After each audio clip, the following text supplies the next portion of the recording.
Every town has a story, passed from one whisper to the next. Some are just legends. Others, no one can explain.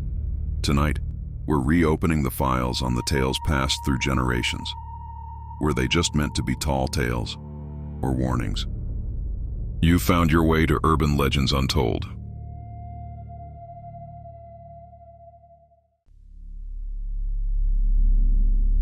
Episode 1: The Black-Eyed Children. Some stories are created to frighten us. Others survive because no matter how many times they're explained away, people continue to report them. They appear in different places. They are told by different people, but the details remain almost exactly the same. Tonight we open the file on one of the internet's most unsettling modern legends, the Black-Eyed Children. Every generation has its own stories about the unknown. Some are passed down for centuries. Others appear almost overnight. The Black-Eyed Children belong to the second category. Unlike ancient ghost stories or folklore passed down through families, this legend is relatively new. It emerged in the late 1990s, beginning with a series of strange reports that described encounters with children who looked ordinary at first glance, but had one impossible detail: their eyes, completely black, no visible whites, no colored iris, just darkness. The earliest widely known account came from journalist Brian Bethel, who described an encounter in Abilene, Texas in 1996.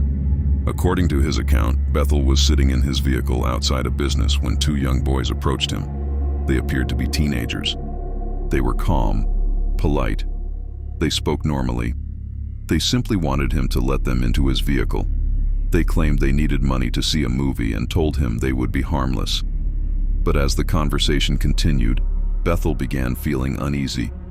Something about the situation felt wrong. The boys became more insistent, repeatedly telling him that they needed him to open the door.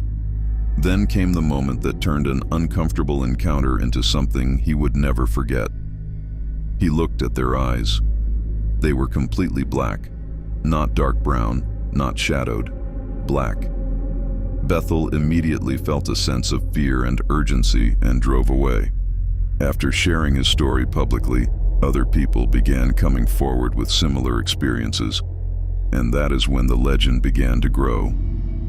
The strange thing about the Black-Eyed Children legend is not just the encounters themselves, it's how consistent the details are. Across different reports, the children are almost always described as being between the ages of 6 and 16. They appear completely normal at first. Their clothing is ordinary. Their voices are calm. They rarely act aggressive. They don't threaten people. They ask. They request permission. And that detail is one of the most important parts of the legend. They need to be invited inside. This idea connects the Black-Eyed Children to much older folklore. For centuries, stories from different cultures have described supernatural beings that cannot cross a threshold without permission. Vampires, spirits, entities disguised as ordinary people. The doorway was considered a boundary between the safe world of the living and whatever existed beyond it. In these older stories, the invitation was not simply a polite gesture. It was permission, a rule, a way for something unnatural to enter. The Black-Eyed Children legend appears to borrow from that same ancient fear. The idea that something can stand at your door, but cannot come in unless you allow it. As the legend spread, more reports appeared. People described children knocking on their doors late at night. Others reported seeing them outside homes, vehicles, or isolated locations. Many witnesses described the same feeling before anything unusual happened. A sudden sense of fear. A feeling that something was wrong, even though nothing about the situation seemed threatening. The children weren't described as monsters. They didn't have claws. They didn't disappear in a flash of smoke. They looked human. And perhaps that is what makes the legend so disturbing. Because the fear doesn't come from what they are. It comes from what they might be. Over the years, many theories have attempted to explain the Black-Eyed Children. Some believe the stories are simply modern folklore, a new version of ancient warnings about strangers and the dangers of trusting what appears harmless. Others believe the encounters could be influenced by fear, memory, or the power of suggestion. Once a person knows the legend, they may interpret an unusual encounter through that lens, but others believe something more mysterious is happening. Some theories claim they could be paranormal entities. Others suggest connections to extraterrestrial legends or something that exists outside our understanding. There is no confirmed evidence proving the black-eyed children exist. But there is also something interesting about legends like this. They survive because they tap into a very old human fear. The fear that something could look familiar, sound familiar, and still not be what it appears to be. Decades after the first reports, the legend of the black-eyed children continues to spread.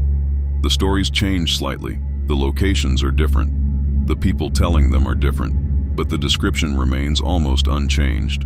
A knock at the door, a polite request, a child asking to come inside, and a pair of eyes darker than they should be. Maybe the black-eyed children are nothing more than a modern myth, a story created and reshaped through the years.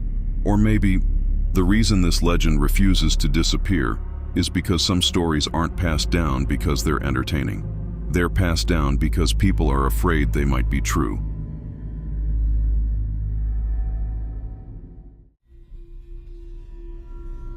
The legend ends here, or maybe this is where it begins. Until next time, keep your lights on.